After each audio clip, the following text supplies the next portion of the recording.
Hi అండి, అందరికీ నమస్తే. Welcome to mini vlog. ఈ వ్లాగ్ వచ్చి దీని ముందు వ్లాగ్ కంటిన్యూషన్ వ్లాగ్. ఇంకా పిల్లలకైతే దోశ పోస్తున్నానండి.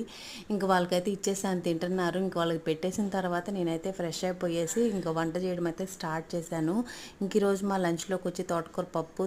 ఇంక పప్పు అయితే పొయ్యి మీద పెట్టేసి తోటకూర అయితే కట్ చేస్తున్నాను. ఇంకా మా ఇంట్లో అయితే పప్పు ఉంటే చాలన్నమాట, ఇంకేం అవసరం లేదు. ఇంట్లో అందరికి పప్పు ఇష్టము, పిల్లలు కూడా తింటారనమాట.